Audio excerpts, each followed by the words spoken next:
Okay, so this is my Snorlax and Hypno deck. Let me show you what's in my deck, from the Pokemon to the trainers to the energy, just so you know the numbers. I'll scroll through them, you can pause.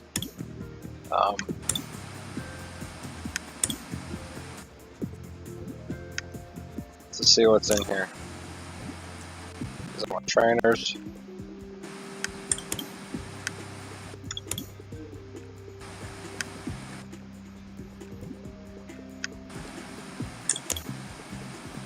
And these are my energies. Alright. Now I'm going to talk about my deck.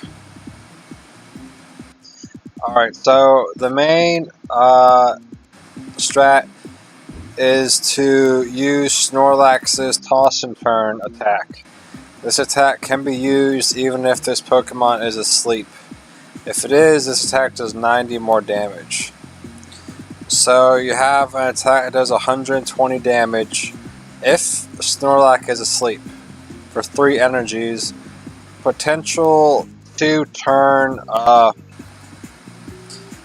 setup there, which is very, very good for a 120 attack.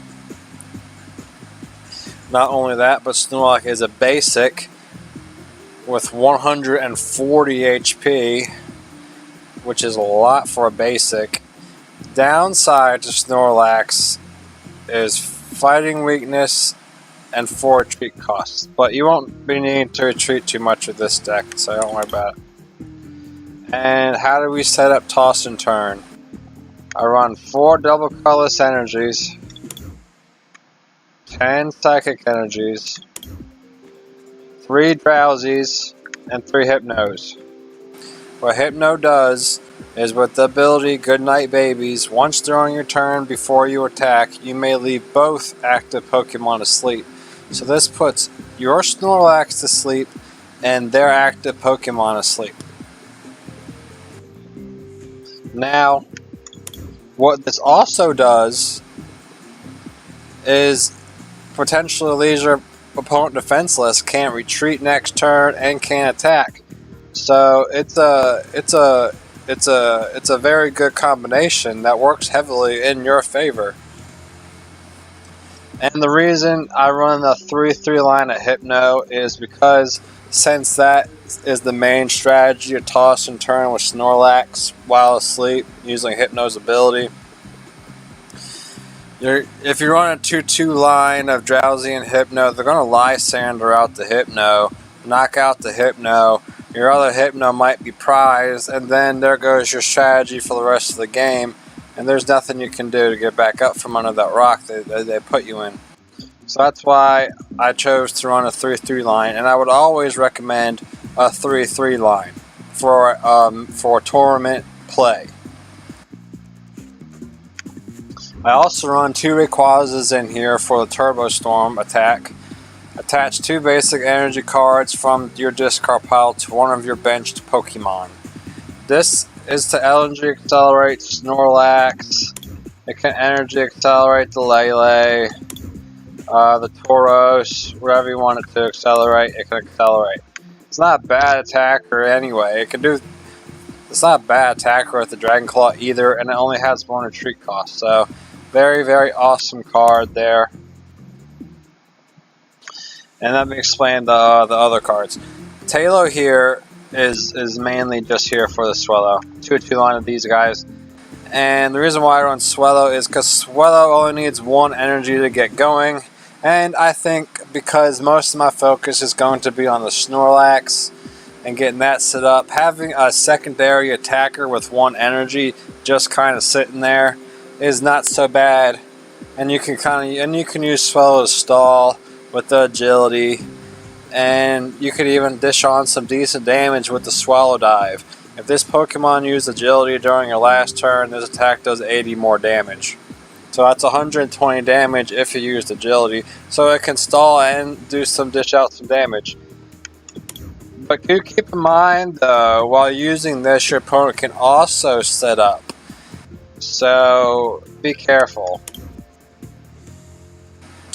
Now, to help with the Swellow, I do run 2 Victini with the Victory Star ability. Once during your turn, after you flip any coins for an attack, you may ignore all results of those coin flips and begin flipping those coins again.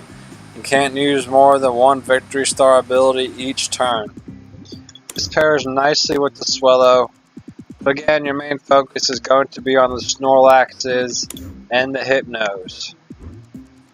And then later game, you might want to run a Rayquaza on your bench to set up a Snorlax for later, or a Lele. And Lele is in here for the one attack ability, can attack with energy drive ability, and its attack is by no means useless in this deck. And the Tapu Cure is by no means useless either. But mainly is here for the Wonder Tag ability, then the Energy Drive, and lastly the Tapu Cure.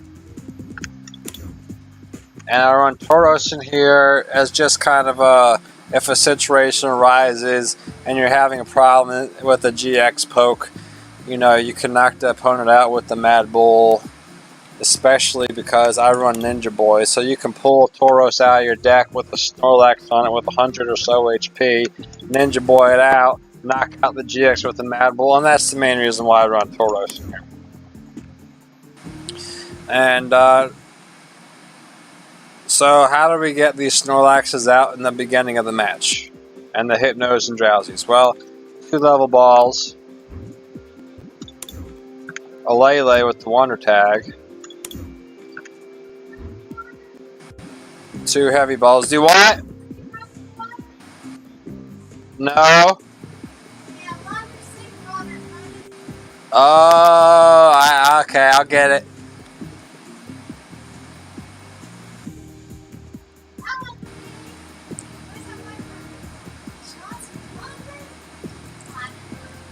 Yeah, I'll turn it off in a minute. And then I got 2 Evo Sodas to evolve the Swellows or the Hypnos. Hypnos, well, it depends on the situation, but if you're not doing it, you're gonna depend on the situation. But these are for the Hypnos and the Swellow. 1 Super Rod, might suggest 2 to get back out whatever you need, energies or Pokemon.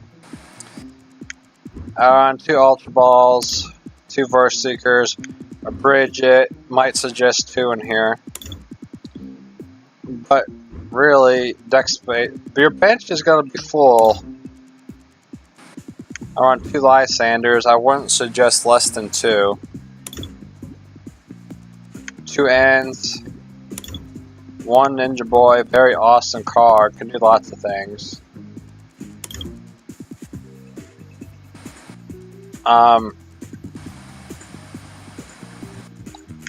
2 Sycamores, 3 Shaunas, 2 Skylas, 1 Choice Band, 2 Float Stones, 4 Double Colorless, and 10 Psychics.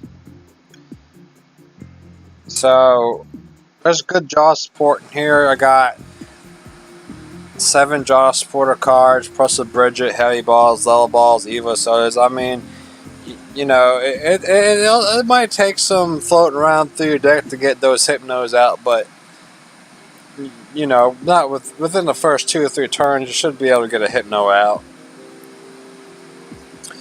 But I might suggest 4 Snorlax, maybe 1 Rayquaza, but I don't think there's anything wrong with 2. 1 suggests more than 2 at all. You don't have to run the Lele if you don't want to. It's just kind of there.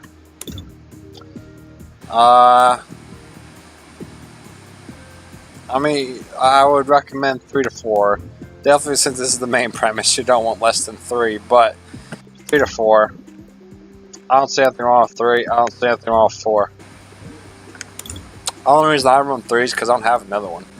Try looking for one, but I didn't try hard enough. So yeah, this deck, in my opinion, is extremely competitive. If you play it well, I think this deck can win. And I think this deck has competitive value. Maybe not in like regionals or international championships or anything like that, but at least on the online game, I can't guarantee you it, but I'd say it's got a good chance of being a good competitive deck within the standard format. I can't guarantee anything, but this deck has proven to me that it is really well and does work well and can compete against good other strategy and win. And I hope you like it, and I hope you use it or make your own variations of it. Thanks for watching.